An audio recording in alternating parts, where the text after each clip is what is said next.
खुलिबाय आच्चा नोङो दा मेट्रिकखौ पास जानो हाबाय नङा होमबा बबे स्कुलनिफ्राय फरायनानै पास जानो हादों गेवलां गोजौ फरायसालि गेवलां गोजौ फरायसालि रनसायथाम नङा होमबा चिरांनि नङा होमबा ओमफ्राय नों बेसेबां पार्सेन्ट लानानै पास जादों 59.50% 59.50 औ लेटार मोन्दोंमोन नामा औ मायाव मोन्दों लेटार एमएलआव नों दा बर' मिडियाम फरायनानै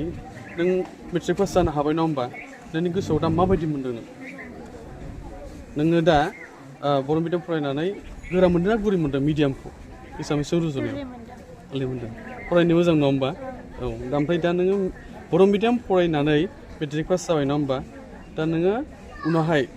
नों मा मिडियाम फरायनो लाबावदों आरो मा सानबावदों देनां पास जानानै नों मा जानो सानदों बर' मिडियाम फरायनानै मोजां मानसि जानो सानदों समाजनि मोजां हाबा मावनो सानदों नोंनि थांखिया मा जेनेबा इयुनाव नोङो मा जानो सानदों पाइलट जानो सानदों मोजां बिराद मोजां आइडिया मोजां एम जोङो नोंखौ जोंनि गोसोनिफ्राय बरायबाय आरो बर' मिडियामखौनो लाबोगोन नांगौ एसएसआवबो बेबायदि नोङो फरायनानै जाहाथे साक्सेस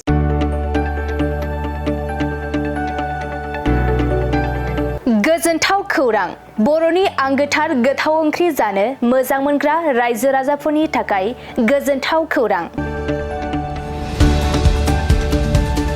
बर'नि आंगोथार ओंख्रि जानो मोजां मोनग्रा रायजो राजाफोरा बे गोदानै खुलिनाय लाइजौ हटेलाव हाबफैनो हागोन जाखांफुहांनाय लाइमोन फालांगिरि गपेश बसुमतारिया अदालगुरिनि टंलायाव बेखेवदों बर'नि आंगोथार ओंख्रि मोनग्रा गंसे हटेल अदालगुरि जिल्ला टंलानि मिउनिसिपाल बर्ड मावख'नि साखाथियाव गोदानै बर'नि गोग्गो जानाय आदारनि गंसे लाइजौ मुंनि हटेल बेखेवदों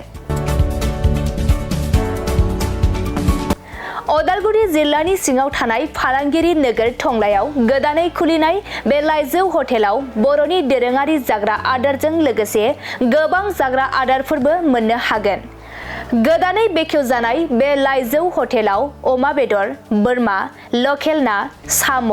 नारजि अनला खारै थास'